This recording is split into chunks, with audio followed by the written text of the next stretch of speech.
This is work that I mentioned the title of before, which is related to chronic conditions as it impacts the family. We're doing a little work on the impact of chronic conditions in individuals as well. But we got funded by the three health national science challenges, I should say, Better Start, Healthier Lives and Aging Well, look at the extent to which having a chronic condition in your family affects you as a family member, or how it affects families as well. And that was part of a wider funding that covered kind of 4 projects. One was looking at chronic conditions in the wider family. One was work that Author's doing on chronic conditions in the Tokelauan population and how their expression of resilience and the tactics that they take to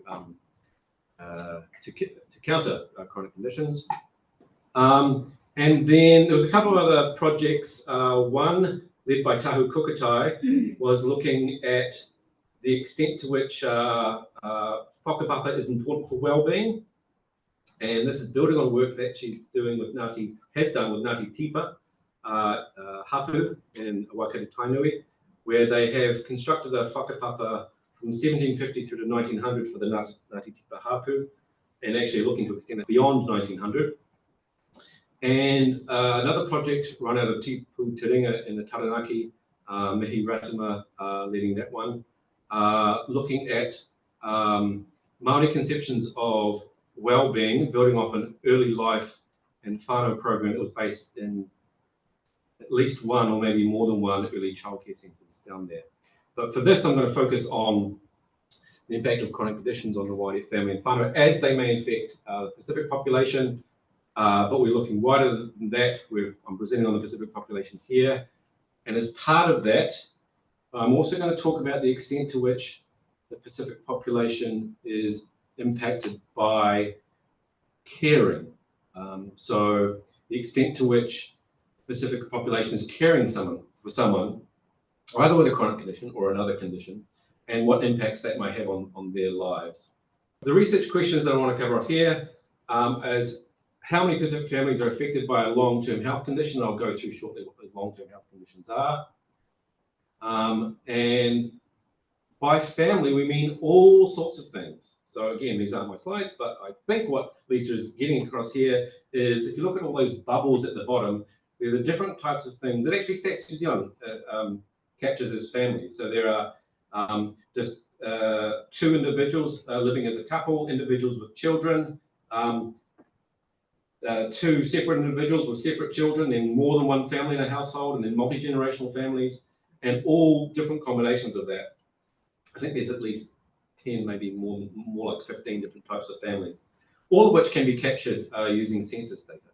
So which is what we've done. We've defined families as at the 2013 census and looked to see who has a chronic condition within the families and how that's affecting other family members.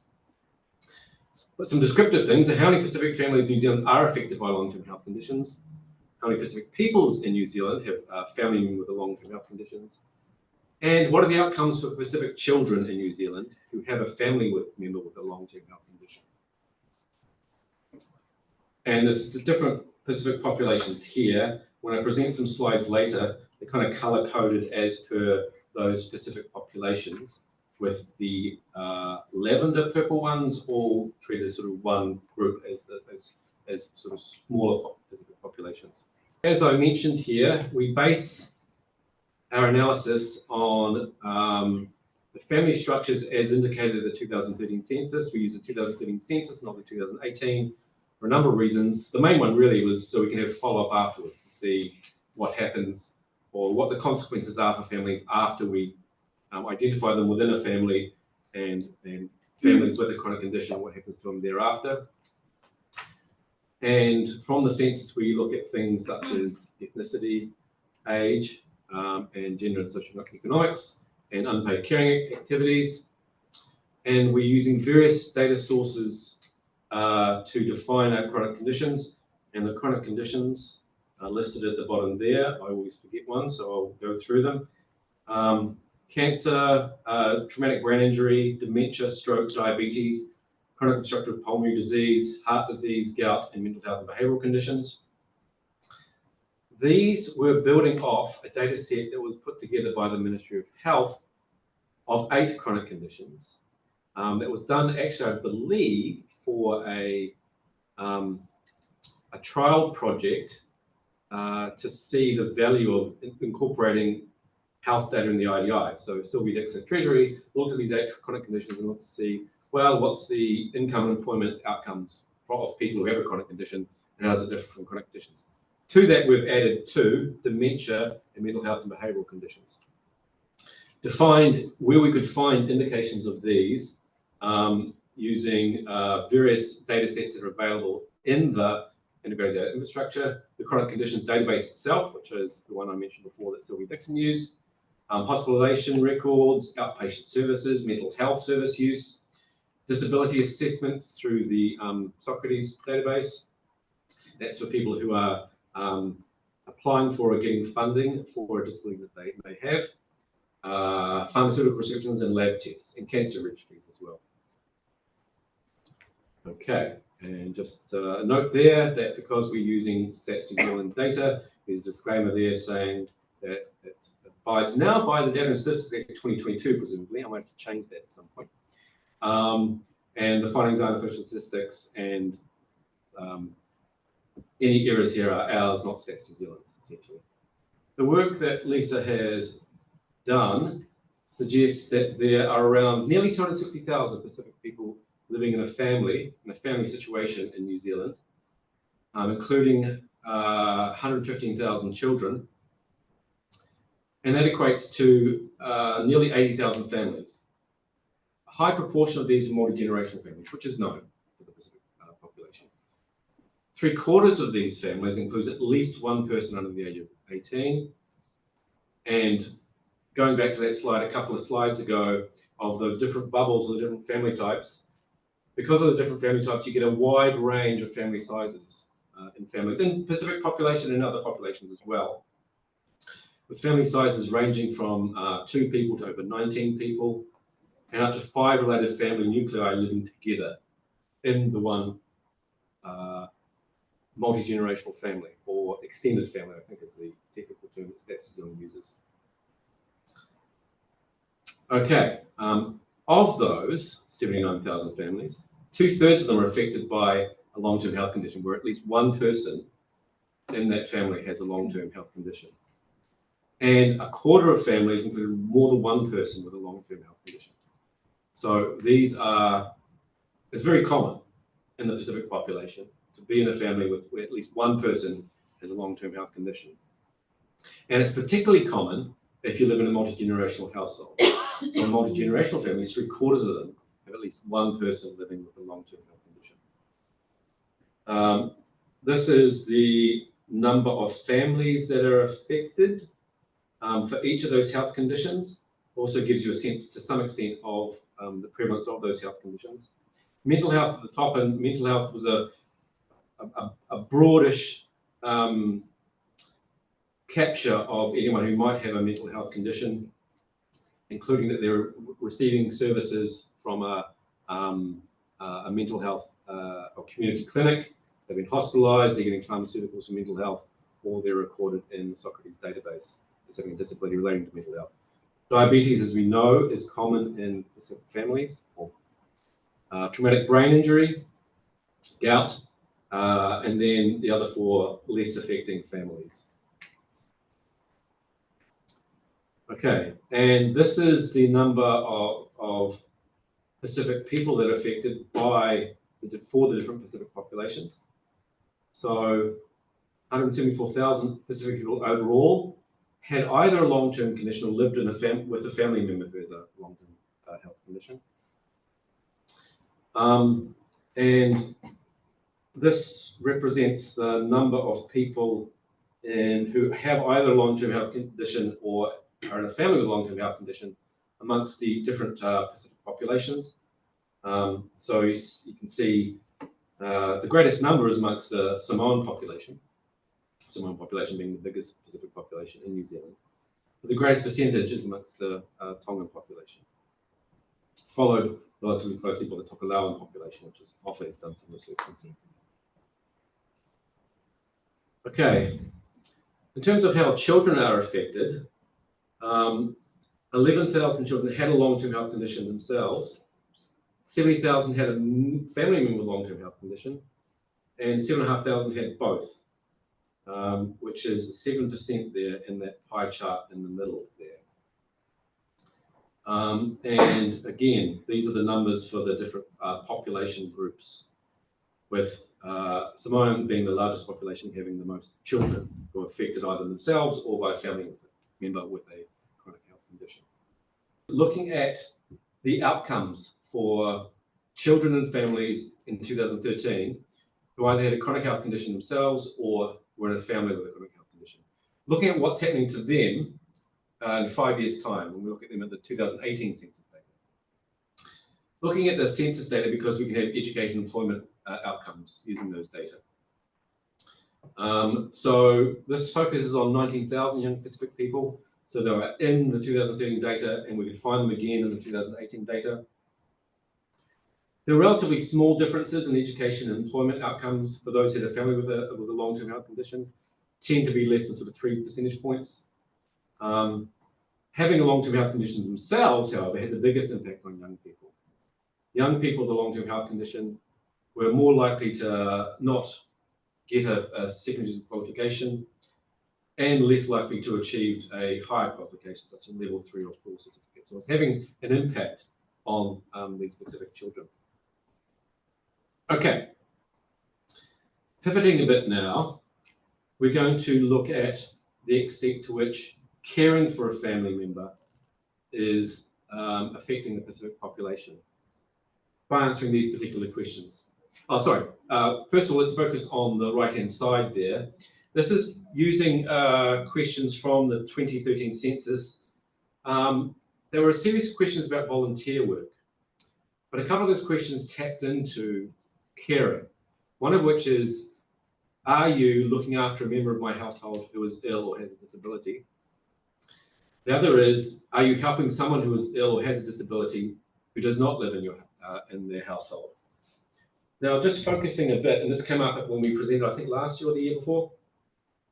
People who tick the second box there, they help someone who is ill or has a disability, it's possible that they're not doing caring. So the help there might be interpreted widely by the person filling out the census. So they might tick that box, for instance, if they're giving financial help. This was a point that was made last year, or last year, I think it was, when we presented this.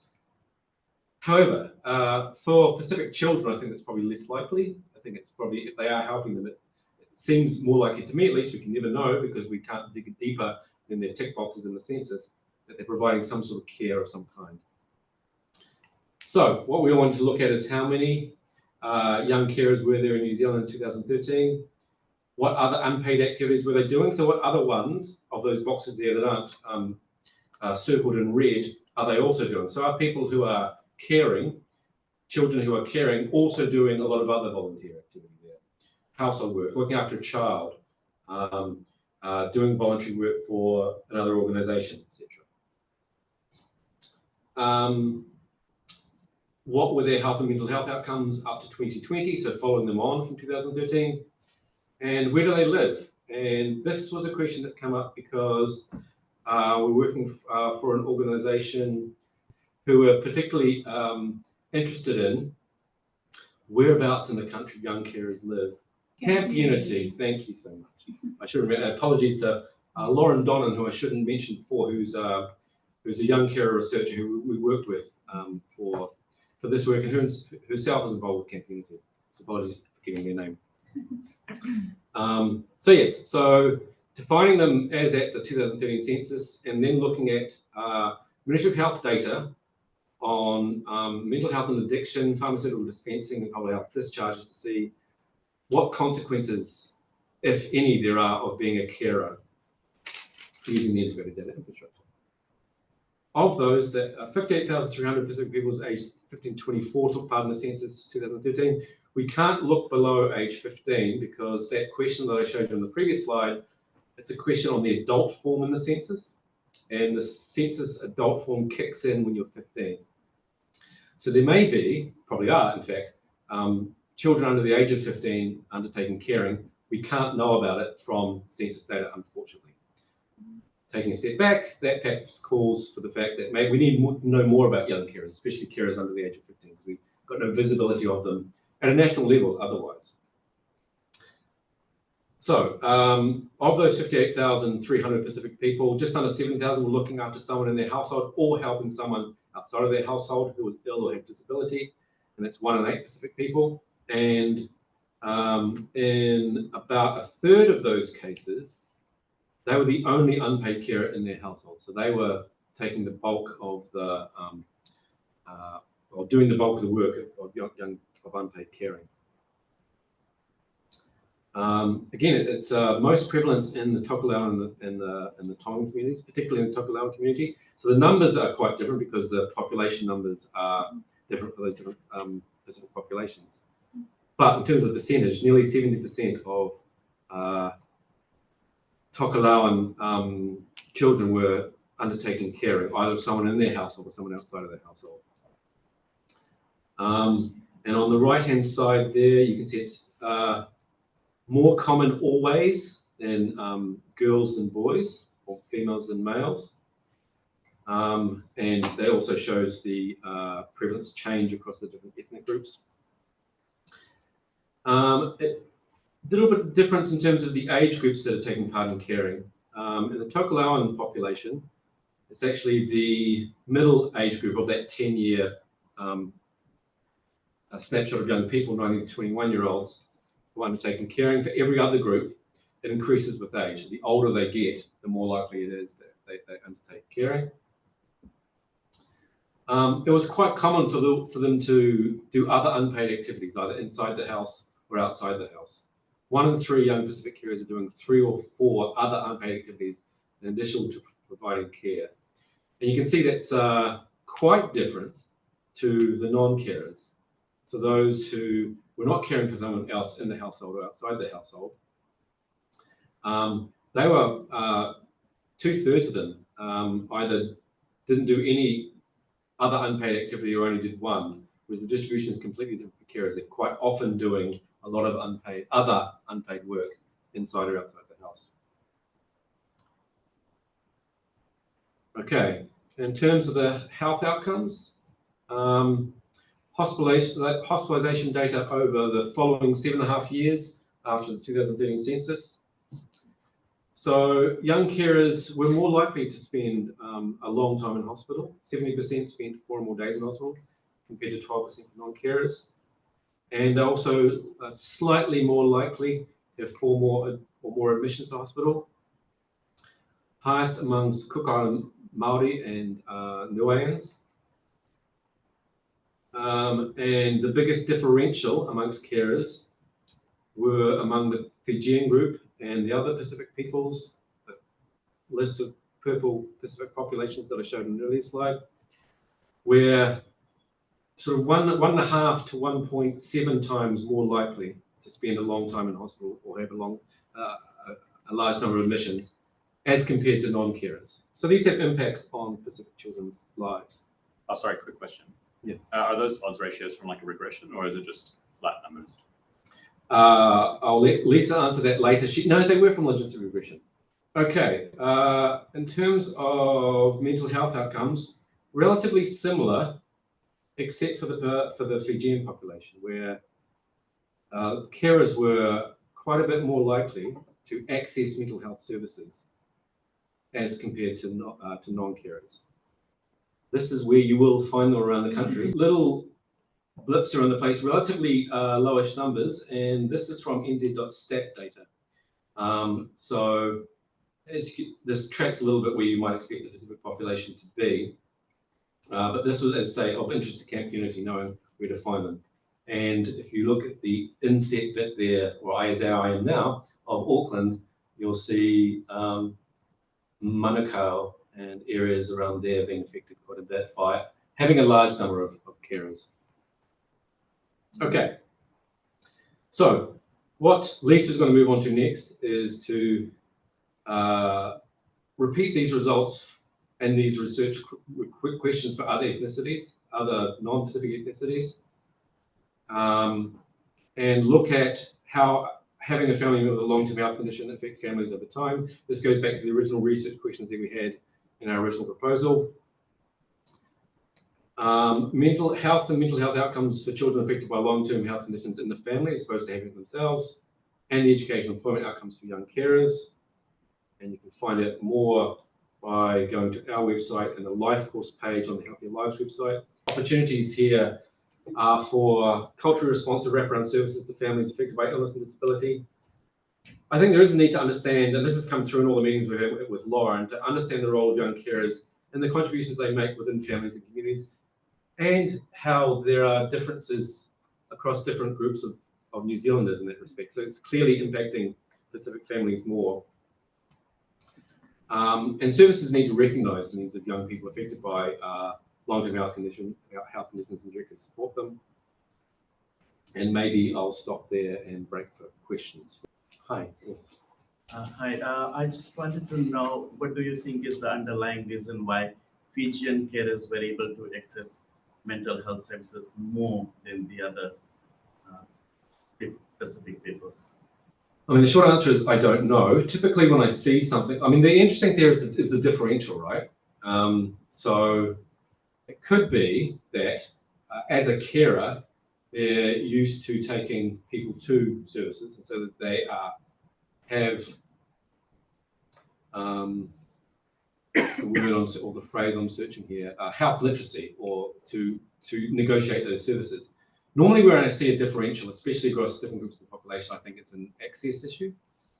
So to the extent to which they are having more problems, or the extent to which they just know their way around the system a bit more, I'm not sure. And we can never quite know. That's one of the downsides of administrative data. You can only scratch so deep. But yeah, so we don't really know. That's one of these things that you really need some in-depth data collection separate from administrative data to answer these questions, I think. But the differential there was interesting. And so why would you expect, say, amongst the Fijian population for it to be a health literacy thing? You'd think that would affect all populations similarly. So exactly what's going on, I'm not sure. I was just thinking, so I do have a family member who does have a disability, but I wouldn't see them being included within the list of chronic conditions that you had shown. So I just wondered, is there like a conceptual limitation to what a disability is, either in the study or with what is being captured by the IDI? For example, if you've got someone who has a physical disability or say blindness, and it's not associated with diabetes, how would that? Okay, so the question is there an issue where you might be looking after someone who doesn't have a long-term health condition as we define them, but has another illness or disability? Okay, so my answer to that question is yes, you're absolutely right. When we started this project, it was around long-term health conditions, and we built around that. But soon into the project, we realised that, certainly in terms of carers, people are caring for people who have things other than long-term health conditions. And on the census data itself, they're not asked, A, who they're caring for, or B, what their condition is. So I expect that those data that we analyse on caring includes things other than long-term, that almost certainly includes other things other than long-term health conditions. But it lends itself, if you think about it, to a wider body of work that doesn't just look at long-term health conditions, as was the focus of this project, which is what we're funded to do, but just other conditions in the family as well, and both caring and how that affects family members. So you showed that slide on hospitalisation, the difference between young people who are carers and not carers. Is there any sense as to whether that's related to genetic predispositions to potential long-term health conditions, or if it's more to do with health effects from the stress and potential greater risk to accident and injury from being a carer? My initial answer, as you were asking that question, is we'll never know. But we have done work in the past comparing siblings. And one thing, so you might, in theory, in the data, have a sibling who was a carer and a sibling who wasn't. But they should be affected equally close to equally, by the genetic transmission. So that might be possible, but it's not something that we've looked at. But you raise a good point. What is the mechanism here? Is it a common cause mechanism? Raise the risk of chronic condition in the family member, raise the risk of something else in me, and that's why I'm getting hospitalized, which might turn into a long-term health condition. Or is it the stress or other things related to the caring? I don't know. Or both. That's right.